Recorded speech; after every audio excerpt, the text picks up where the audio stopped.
Mga kaibigan, may good news para sa lahat. Kung gusto nyo nga makabasa ng mga balita tungkol sa Mindanao, wala nang iba kundi ang Mindanao Examiner newspaper. Mindanao ang sirkulasyon, Mindanao ang balita. Ang Mindanao Examiner sa Basilan, Sulu at Zamboanga. Gumawa na rin ito ng mga independent films at ABP, audiovisual presentation, at may photography at video services pa. Bisitahin po natin ang kanilang website sa MindanaoExaminer.com o tumawag sa 9925480. Marami pong salamat. Kaya natin to.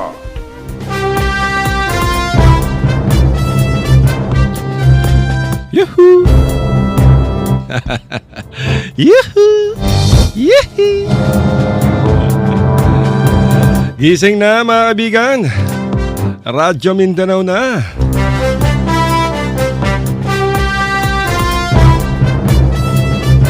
Welcome sa ating programa, ang paborito ninyong Radyo Mindanao, dito lamang sa RPN DXXX Zamboanga City, 1008 sa inyong AM band. At tayo napapakinggan sa malaking bahagi ng Mindanao. Abot tayo hanggang Tuguegarao City sa Cagayan Province in Northern Philippines via Shortwave Radio 2. Sa Basilan, Sulu, Tawi-Tawi, Sabah, Malaysia, Assalamualaikum. Ayong adlaw sa Zamboanga, Sibugay, Zamboanga del Sur, ug Zamboanga del Norte, 230, 231, 232. Pagadian, sa Kabasalan, may nagtitext sa atin. Abot daw tayo sa Kabasalan. Of course, abot tayo, Kabasalan lang yan. Samal Island nga mga kaibigan, abot na abot tong Radyo Mindanao eh. Ganyang kalakas ang Radio Philippines Network. Abot hanggang Jupiter sa Pluto Intergalactic Broadcast. Abot na abot. Lahat sila ay number 1, kaya kami ay number 2. Ito po nyo abaling ko, Dalazinto, nagsasabing isang mainit na hapon sa inyong lahat.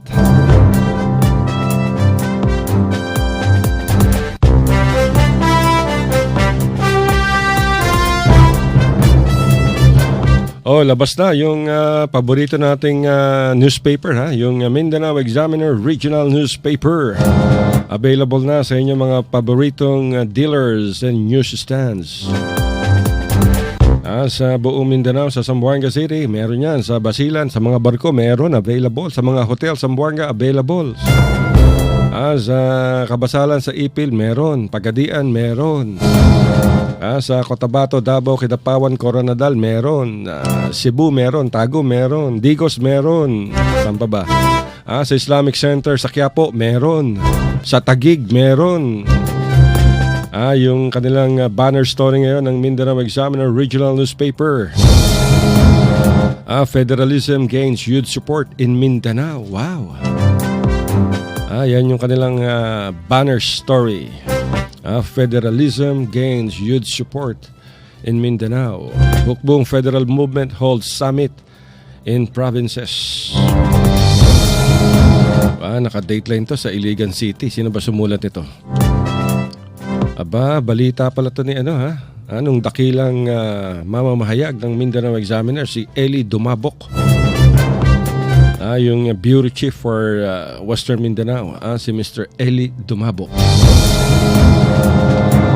At sa kanila pang headline sa front page, PNP relieves cops in violent dispersal of protesters. Ito yung madugong, ito yung violent na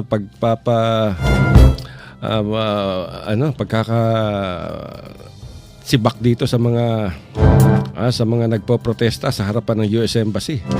Binulabog ng dispersal ng pulis. Ako po, sinagasaan ng isang patrol car na minamaneho ni PO1 Franklin Co.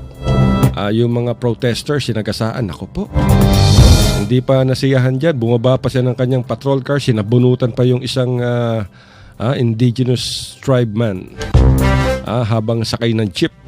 At nung yung mga inarkilang jeep, pinagpapalo ng jantok ng mga pulis. Nako po, Talagang yung police brutality hindi pa rin nawawala. Kaya naman ang ginawa ang utos ni Kuya Bato de la Rosa, sibakin. Ano na pong mga pulis ang sinibak, mga kaibigan. Kasama na to si Franklin Co. Habang patuloy ang investigasyon ng Philippine National Police sa violent dispersals ng mga protesters na pinangunahan ng grupong Sandugo. Kaya lang hindi na sandugo yan, maraming dugo ang umagos dyan sa Rojas Boulevard. At sa kanilang front page story, may litrato rito may litrato si Kuya Bato de la Rosa sa Mindanao Examiner. Police Director General Ronald de la Rosa congratulates the winners of Guapolis 2016 in Kamkrami, Quezon City. Gandang lalaki ni Kuya Bato At sa loob naman, sa page 2, ang kanilang headline, Anti-SAYAF operations continue. Security MILO forces join hunt for drug gangs.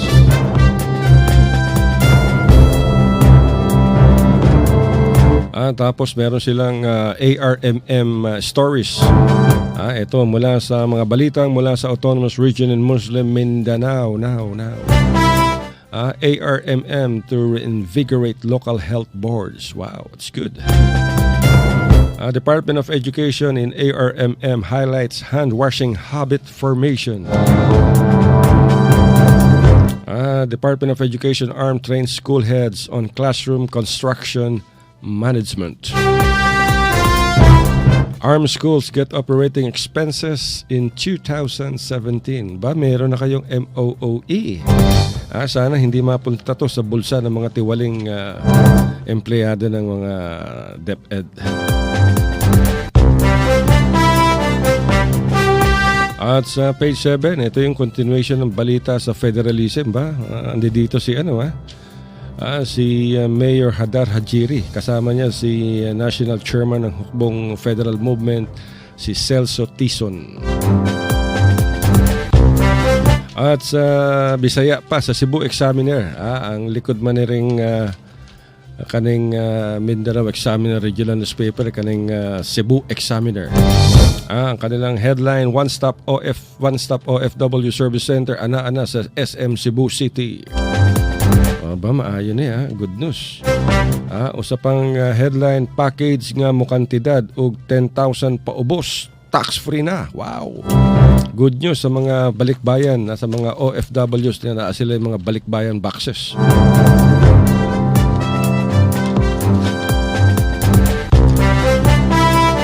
Karon ay Pasko na, di ba? Por eso maayo ning notisya, maayong balita gikan sa Philippine Postal Corporation. Ang package gikan sa abroad nga mao kantidad og 10,000 pesos paubos.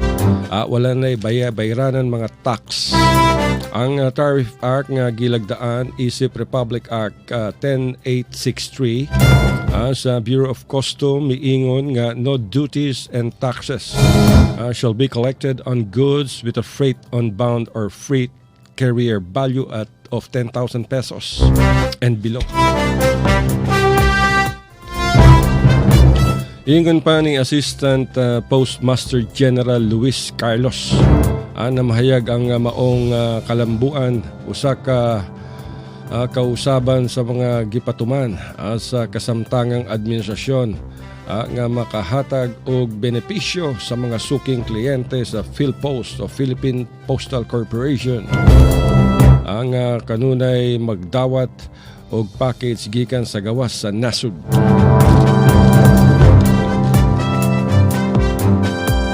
Mga personal package or parcel, mga igsuon gikan sa abroad ang niagi sa PhilPost ug gipamatud-an sa custom nga mo kantidad lamang sa 10,000 paubos, wala na bayranan nga buwis. Ang tanang foreign mails ug parcels nga mo sulod sa nasod ipaubos sa customs examination, duties, taxes ug uban pa nga baranan. Ay, sus Ginoo. Matud pa sa PhilPost kining ang balaod nun ipautuman sugod Oktubre 25 ugma human sa 15 ka adlaw nga pagmantala sa official gazette. October 25 ugma ni. Maayo wala na taxes unsa man ay one-stop OFW service center ana sa SM Cebu. Ang mga overseas Filipino workers sa rehiyon sa Visayas mahimo anang moadto magngutana magpatinaw og mga proseso sa ilang mga dokumento sulod lamang sa usa ka lugar. Maayo ni sa mga OFWs.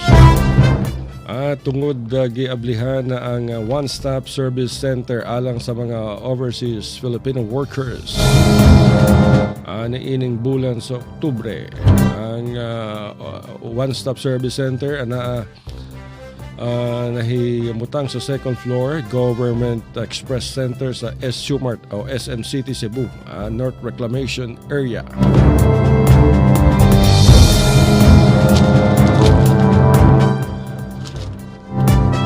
Kinigihimo aron matungman ang bla bla bla bla bla bla. Palit na mo ang periodiko wala may salamin. Lisod may magbasa. Ay nako. Bueno gwapo ning Mindanao Examiner nga pa sila mga Cebuano News at mga Bisaya. Mga Bisaya din sa Zamboanga ay daghang mga Bisaya.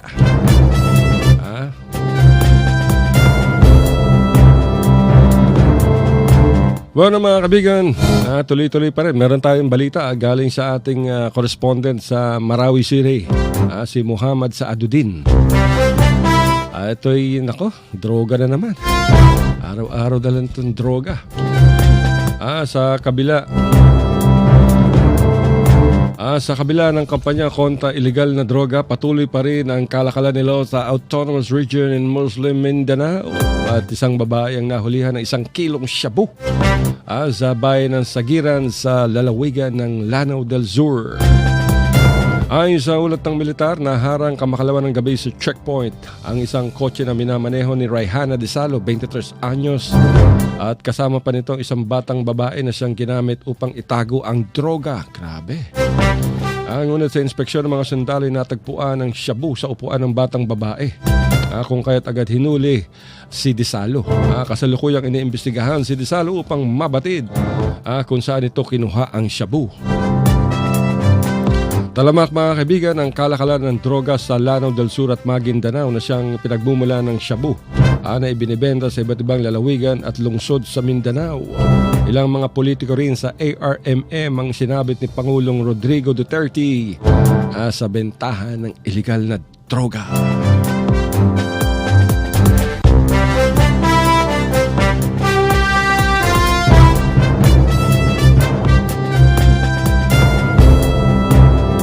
Ito bang mga nagbebenta ng droga, wala pa ba talaga kayong katakot-takot?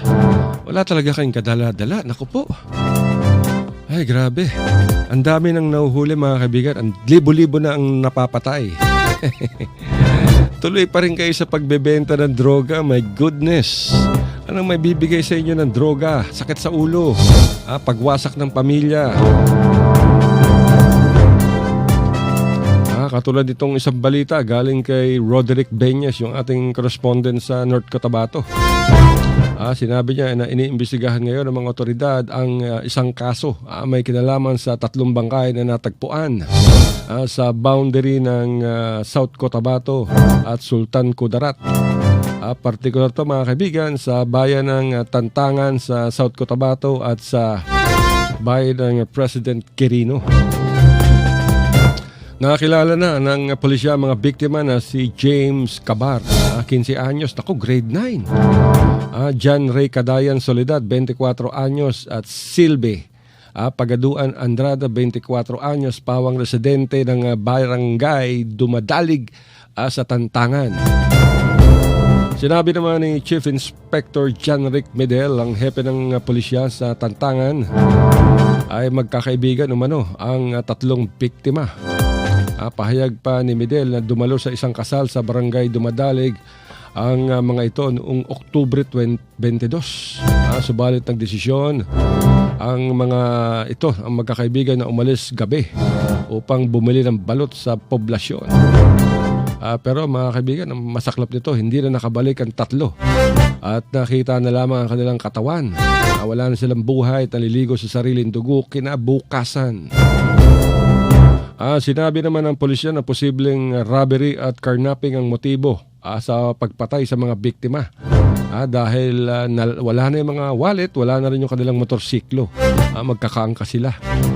At ayon sa inisyal na ulat ng SOCO,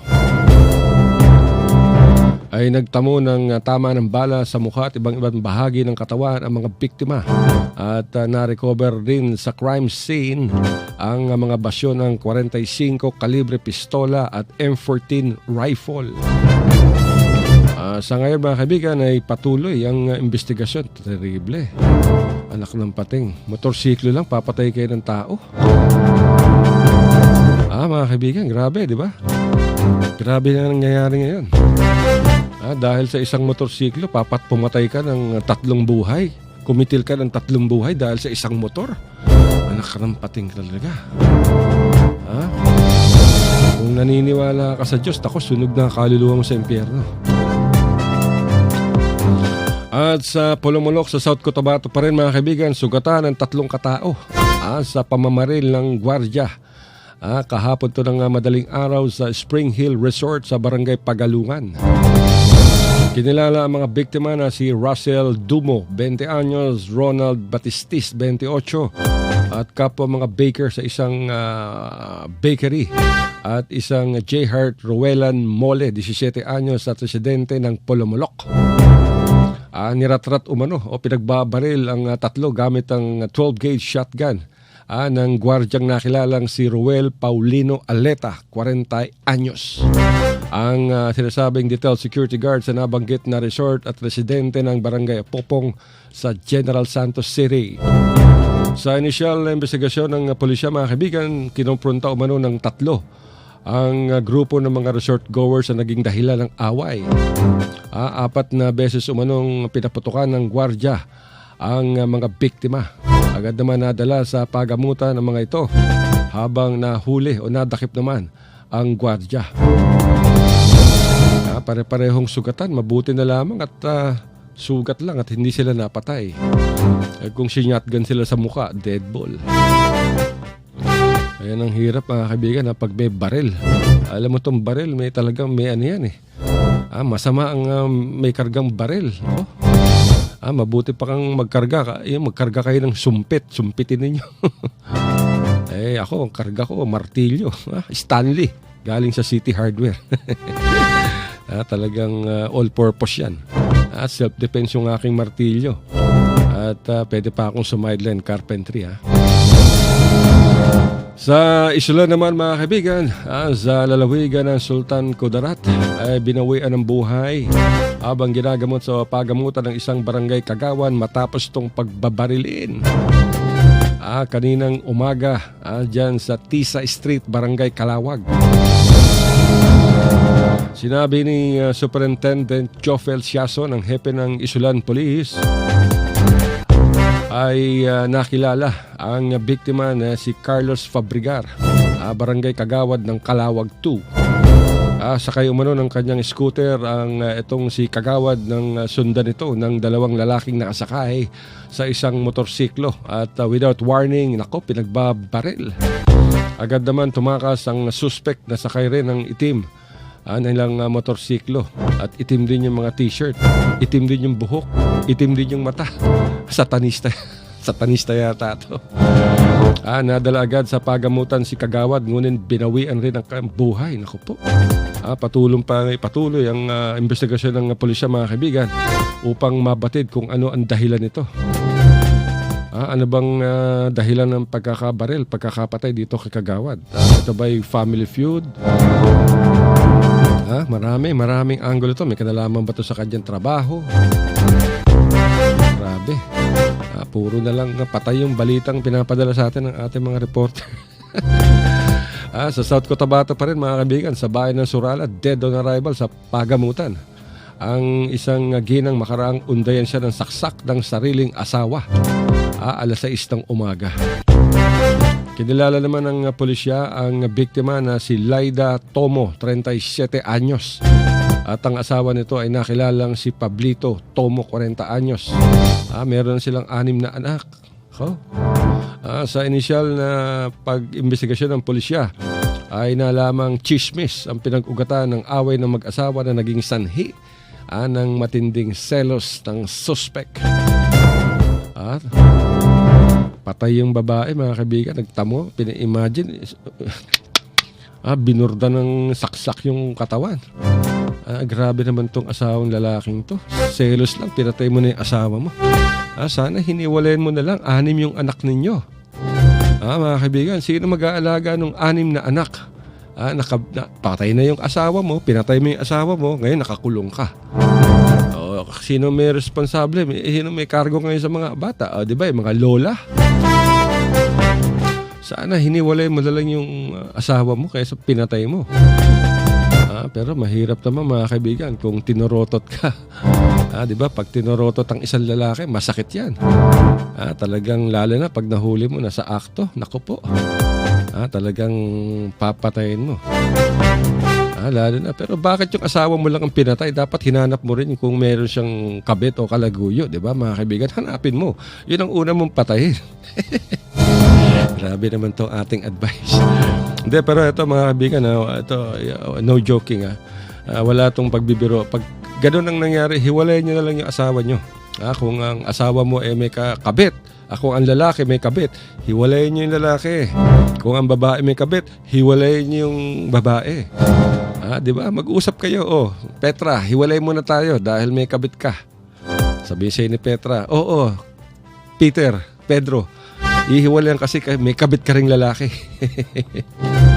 lalaki pala yung kabit ng kanyang asawa. Ay, sus Ginoo, kaluoy. Sa mga bayot diha ay naman magkabit-kabit sa mga may asawa, ha?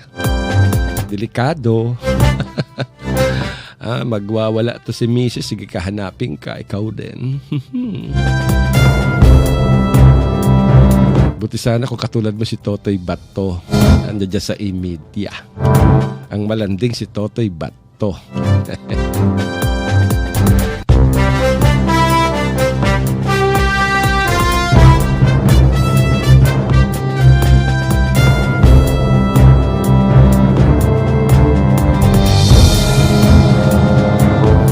Bueno, sa Davao City, ano ba itong balitang pinadala sa atin, ng ating reporter na si Malu Cablinda.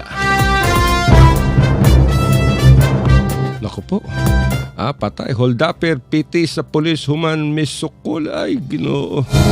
Patay ang usa ka wala mailhang lalaki kinsa misukol matudpad dihang na corner sa kapulisan kagabi sa Toril, sa Davao City.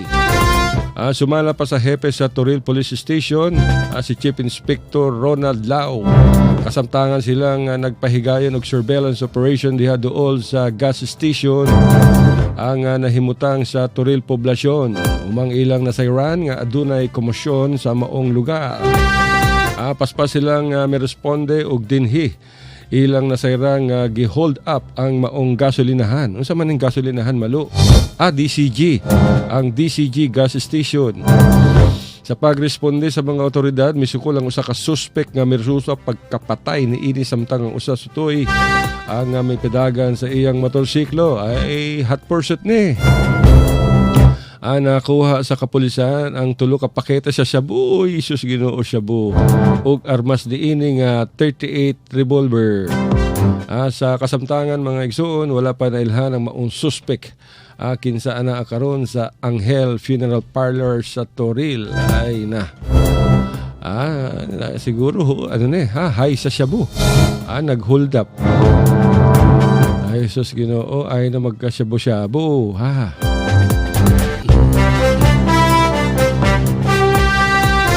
Halo, uy.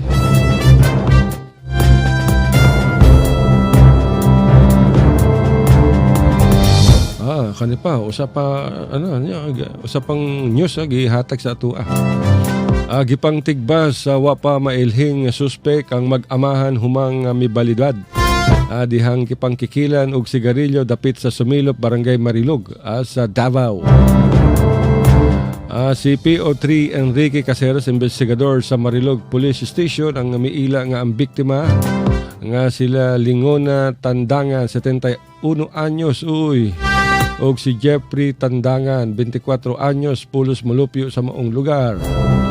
Subay sa investigasyon, mga igsuon, si Kineres Caceres na suta nga kalit lang mibutho sa panimay sa mga biktima usa ka lalaki og gikikilan og sigarilyo si Jeffrey. Grabe. Sigarilyo lang, gipatyo ni mon duha. 70 anyos si Lolo ulat sa mga. Wala tao ka ni Tatay Digong Duterte.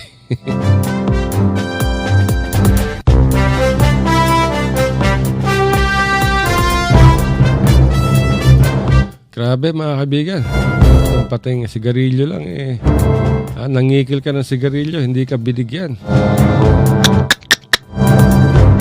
Tapos pinatay mo na. Ay, nako. Ay, terrible. Mag-commercial break muna tayo mga kaibigan. Mga kaibigan, may good news para sa lahat. Kung gusto nyo nga makabasa ng mga balita tungkol sa Mindanao, wala nang iba kundi ang Mindanao Examiner newspaper. Mindanao ang sirkulasyon, Mindanao ang balita. Ang Mindanao Examiner sa Basilan, Sulu at Zamboanga. Gumawa na rin ito ng mga independent films at ABP, audiovisual presentation, at may photography at video services pa. Bisitahin po natin ang kanilang website sa MindanaoExaminer.com o tumawag sa 9925480. Marami pong salamat. Kaya natin to. RPN Radio Philippines Network. Radyo Ronda. Triple X Zamboanga. Kapisanan ng mga broadcaster ng Pilipinas. Bueno mga kaibigan, kayo'y nakikinig pa rin sa programa ng Radyo Mindanao. Dito lamang sa Radio Philippines Network RPN, Triple X Zamboanga. 1008 sa inyong AM band, Radyo Ronda, tayo napapakinggan sa malaking bahagi ng Mindanao. Dito sa amin mga kaibigan, sa programa ng Radyo Mindanao, lahat ay maintindihan ninyo. Lahat ng tao makakaintindi sa balita. Kasi hindi natin tinatsabakano ang balita. Dahil sa Zamboanga lang, marami nagreklamo, marami nagtetext sa amin nung kami nagtsatsabakano. Hindi raw nila maintindihan yung balita. Kaya nag-decide yung aming manager, ang aming bosyo, na mag-Tagalog.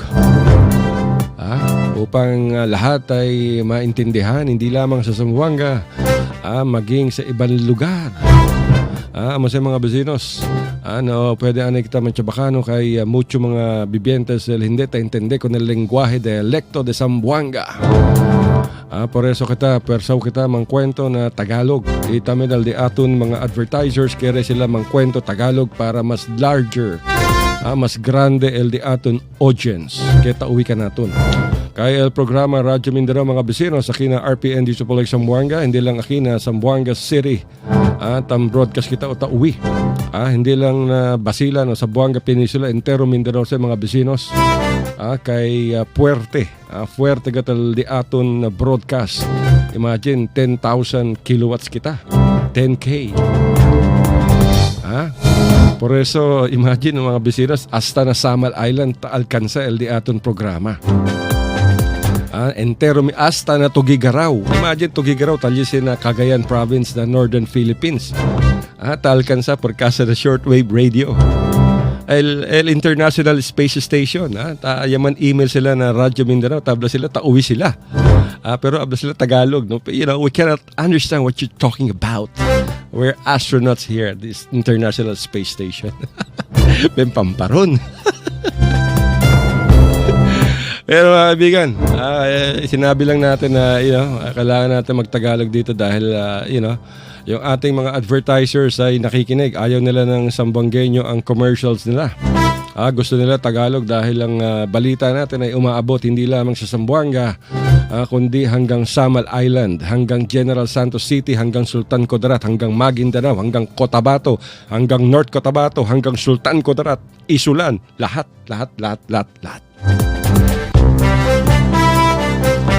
Bueno mga kaibigan, siniwalat ni Tatay Digong Duterte na gagayahin niya ang ginawa ng yumaong diktador Ferdinand Marcos.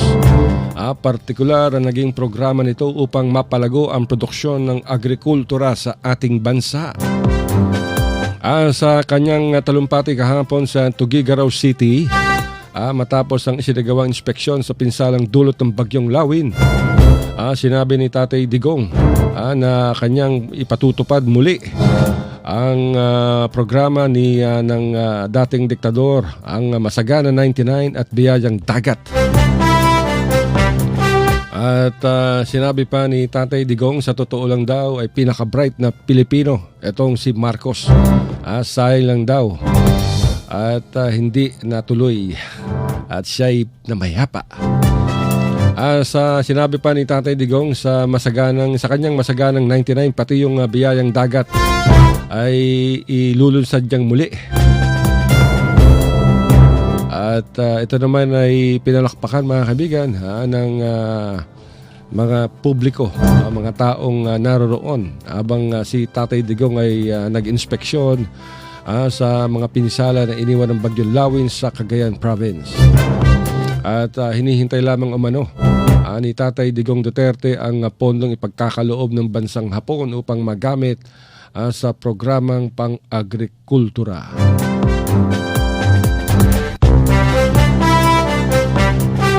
Marami nung maliit ako, elementarya ako, ano ba mga Masaganang 99, si Imelda Marcos naman, yung kanyang Green Revolution. Marami. Tatandaan ko, kinakanta pa namin yan nung elementarya. Yung may bagong lipunan, di ba? Anong bang tono nun? Sa bagong lipunan, dan dan dan dan dan, darararan, darararan, dararararara. Yun.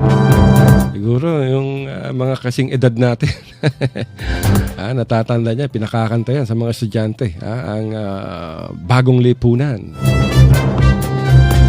Talagang maganda nga noon mga kaibigan, kaya lang yung kagandahan noon ay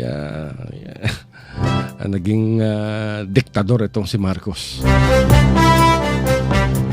Ang daming reaksyon ng mga binibitawang statement itong si Tatay Digong. Nung siya ay nasa China, sinabi niya, he will separate from the United States, not only militarily but economically. And then pagdating naman, nagkukumahog naman yung kanyang mga gabinete, pati si Foreign Affairs Perfecto Yasay. At agad na nagpaliwanag dahil alarmado mga kaibigan yung Washington o yung White House. Totoo, medyo talaga alam nyo, every time si Tatay Digong opens his mouth,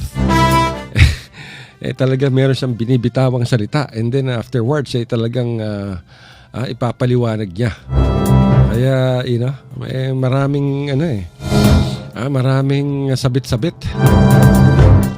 Gusto natin si Tatay Digong sa kanyang pagiging pangulo dahil unang-una tinututukan niya yung korupsyon. Pangalawa, hindi nagdanakaw ang ating pangulo. Pangatlo, meron siyang strong political will para sugpuin ang droga. Meron siyang strong political will para pangalanan ng mga politiko kahit ang mga kaalyado niya na sabit sa pinagbabawal na gamot. Di ba? Kaya lang, every time he opens his mouth, yun ang kakaproblema. Dahil talagang kay Tatay Digong, hindi niya mapigilan ang kanyang sarili na hindi magsalita. Na hindi bumatikos kahit kanino. Kaya nga sinasabi ni Tatay Digong, my mouth is just like this, pero you have to, support me. Kaya nga para, ito para sa mga Pilipinong ginagawa ko. Kaya huwag niyong pigilan yung pagsasalita ko. Pero alam niyo naman, sa kauna-unahang pagkakataon, nakitaan ng pagkairita ang White House sa pinakahuling mga katagang binitayawan. Nitong si Tatay Digong nang siya'y bumisita sa bansang China. Ito'y partikular ang anunsyo ni Tatay Digong ng pakikipaghiwalay ng Pilipinas sa Amerika. Kung saan ay napagbunturan pa ng White House spokesman si Trade Secretary Ramon Lopez sa ginawang paglilinis sa manghang na mga salita ni Tatay Digong Duterte. Espesipikong napagbuntungan ni White House spokesman itong si Lopez dahil sa kanyang maagap na pagtatanggol dito kay Tatay Digong. Tinuturing naman ng Washington o ng White House na opensiba ang mga salitang binitawan ni Tatay Digong nung nakaraang Huwebes sa Beijing sa China patungkol sa agrabyadong kalagayan ng bansa sa mahabang panahong pakikipagrelasyon ng Amerika. Kaya sabi ni Tatay Digong, "It's time to say goodbye." Kahapon ay sinabi naman ni White House spokesman John Earnest na ang mga salita ni Tatay Digong were actually creating a necessary uncertainty in our relationship. Hindi pa umano nakaklaro mismo ng Pangulo itong kanyang mga binitawang kataga. At ito'y sa kabila ng pahayag naman ni Tatay Digong kahapon ng madaling araw sa kanyang arrival speech sa Davao City. It's not severance of ties. You say severance of ties, you cut the diplomatic relation. I cannot do that. Sabi ni Tatay, I said separation. What I was really saying was separation of a foreign policy. Labo na. Dahil mahirap mahirap ipagtanggol yung bawat salitang binibigkas itong si Tatay Digong Duterte. Sana na lang panalangin na lang ng lahat makatapos siya ng kanyang 6 na taon na termino.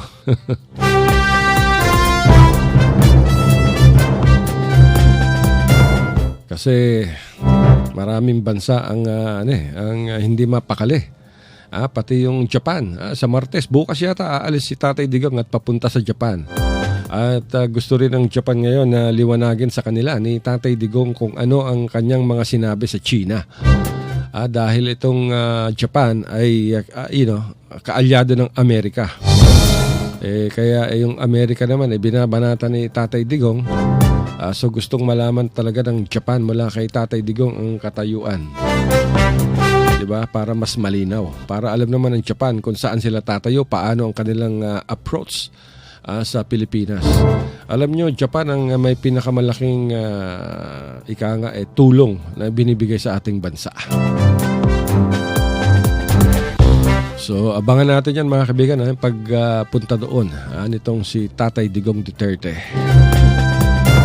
Samantala mga kaibigan, sinusuportahan naman ng mababang kapulungan ng Kongreso ang plano ni Tatay Digong na muling imbestigahan ang Mama Sapano tragedy upang malaman kung sino ang nakakuha ng 5 milyong patong sa ulo ni Marwan. Etong si Marwan mga kaibigan, ito yung teroristang Malaysiano o Indonesian yata na kinupkop ng Moro Islamic Liberation Front dyan sa Mama Sapano, isang bayan sa Maguindanao. At ito yung pinasok ng mga Special Action Force upang dakpin itong si Marwan. Kaya lang nagkaroon ng putukan at kinuyog ng Moro Islamic Liberation Front at ng Bangsa Islamic Freedom Fighters itong mga SAF members. At 44 na mga Special Action Force ang nasawi dahil pinagtulong-tulungan sila ng mga rebelde. Ayan ay sa kabila ng peace process na umiiral ngayon sa pagitan ng pamahalaan at ng MILF. Subalit ayon naman kay Congresswoman Sara Ilago ng Kabataan Party List, hindi lang kung sino ang nakinabang sa nasabing pabuya na 5 milyon galing sa Amerika, kundi kailangan din alamin ang tunay na papel ng Estados Unidos sa binansagang Oplan Exodus na kinamatay ng 44 na miyembro ng Special Action Force noong Enero 2015. Samantala, nanindigan naman si Senator Grace Poe na wala siyang pinagtakpan ng pangunahan ang investigasyon sa Mama Sapano tragedy at naglabas ito ng isang committee report noong nakaraang kongreso. Dito ay binanggit ni Senator Grace po mga kaibigan sa harap na naging hakbang ni Pangulong Rodrigo Duterte na muli niyang paimbestigahan ang Mama Sapano incident upang malaman kung sino talaga ang nakakuha ng salapi sa pagkakapatay dito kay Marwan. Ang tunay na pangalan nito ay Zulkifli Binhir. Sabit ang Amerika dyan di ba? Inamin din naman during the Senate inquiry na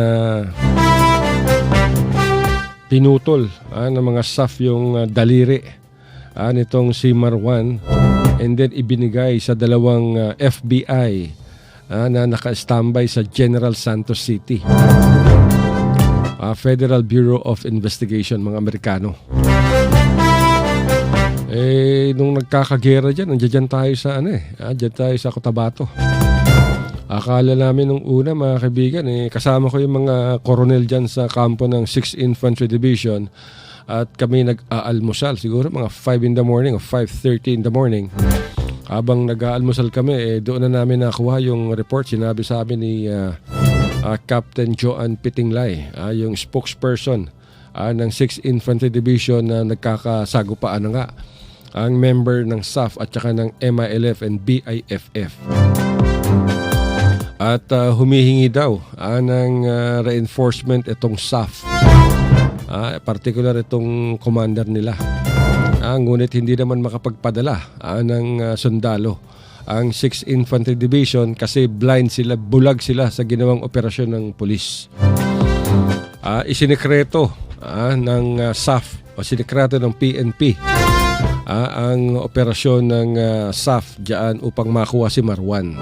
Kaya inabot hanggang hapon yan. Umalis kami ng Cotabato mga 10 o'clock. Akala namin na simpleng encounter lamang. Yung pala ganoon na kalaki. Grabe, sayang. At hindi kami nakapasok sa Mama Sapano at umuwi na kami. So yan ang naganap dyan. At may kinalaman dyan mga kaibigan, etong si Aquino, si Pangulong Benigno Aquino at si Alan Purisima, yung suspendidong PNP Director General noon. Dahil binigyan ng go signal ni Aquino, itong SAF, itong commander ng SAF, upang pasukin yung area. At sa akalang madadakip ng buhay itong si Marwan, itong si Pangulong Benigno Aquino ay nagpunta sa Zamboanga City. Kunyari ang palabas dito ni Aquino ay bibisitahin yung biktima ng pambobomba dyan sa Giwa na nasa ospital. Pero yung pagpunta niya sa Zamboanga, 3 araw na nakalipas after the bombing. Yung coaching na susunog biglang sumabog. So kung gustong pumunta ni Aquino, sana kinabukasan o kaya right on the day na sumabog. Hindi yung after 3 days. Kasi ang pagkakaalam natin doon ipipresenta ng Philippine National Police kay Pangulong Aquino etong si Marwan. Kaya nga nagpunta sa Zamboanga si Marwan, si Marwan si Aquino para kunyari dadalawin yung mga sugatan. Pero ang totoo niyan, hihintay niya sa Zamboanga itong SAF at saka itong si Marwan. At kung nagtagumpay yon, siyempre sasabihin ni Aquino na dahil ito ay plano ni PNP Director General Alan Purisima. Kaya lang hindi nagkaganon mga kaibigan dahil nanlaban itong si Marwan kung kaya't napatay. Nung nagkaroon ng putukan, doon na kumilos itong mga members ng MILF. At nilusob nila, pinaikutan nila itong SAF 44. Dahil natrap itong mga SAF 44 sa isang lupa sa pagitan ng ilog. At meron pang SAF na sa highway ng Mama Sapano ang nakaantabay. At humihingi ng tulong yung SAF 44 pero wala nang magawa yung kanilang commander at hindi nagbigay ng tulong.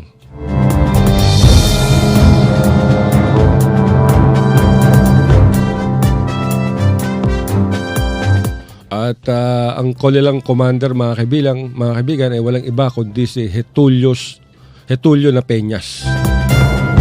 Ito ang dapat sisihin. Itong si Napeña, siya ang may kasalanan ng lahat ng yan. Kasi siya ang in charge diyan sa operation na yan.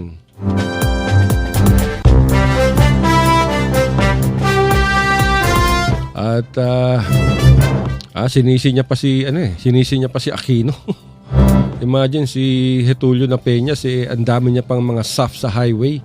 Siguro mga 300, 400 na SAF members pa yun. Hindi na naman lang niya na-rescue yung SAF 44. Grabe. Siya ang hepe on the ground, mga kaibigan. Siya ang commander.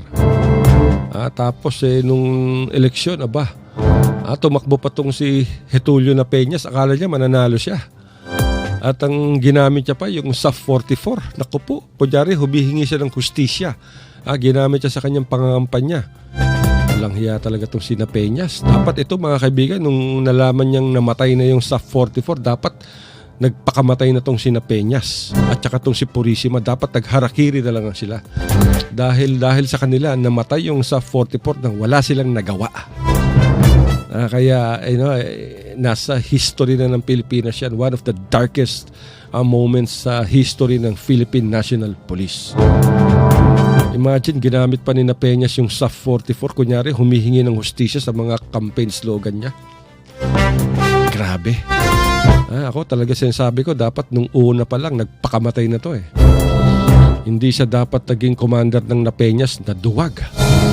Tapos humihingi siya ng reinforcement sa 6th Infantry Division at sinisi niya pa ang militar dahil hindi daw agad nagpadala ng reinforcement. Isinekreto nga ni Napeñas yung operasyon ng SAF 44 ng SAF. Sinikreto sa militar. Kasi gusto nila makuha yung reward, yung 5 million reward na galing sa Amerika, and then gusto nilang makuha si Marwan para sila ang bida. Yan ang play dyan, mga kaibigan. Yan ang totoo.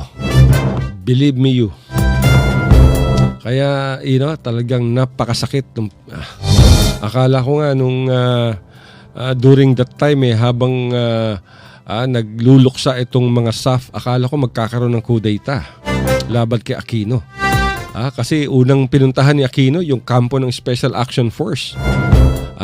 At kinausap niya yung mga pulis, yung mga members ng SAF. At hindi siya pinakinggan. Naka-parade dress lang ang mga SAF. Sabi pa ni Aquino, meron ba kayong gustong sabihin? Sabihin niyo na habang naririto ko. Walang umiimik. Walang kumikibo. Nakatingin lang sa kanya. Talagang inisnab siya. Kaya sabi ko, nako, delikado to.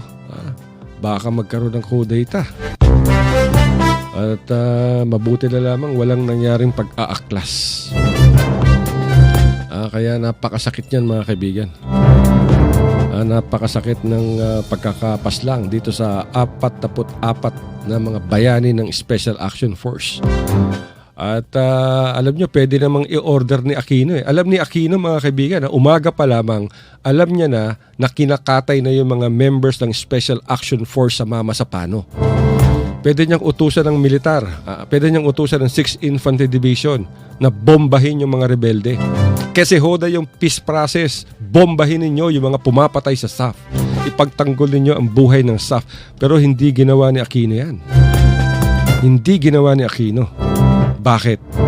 Kasi ang advice sa kanya ni Teresita Deles, yung presidential advisor, pabayaan natin.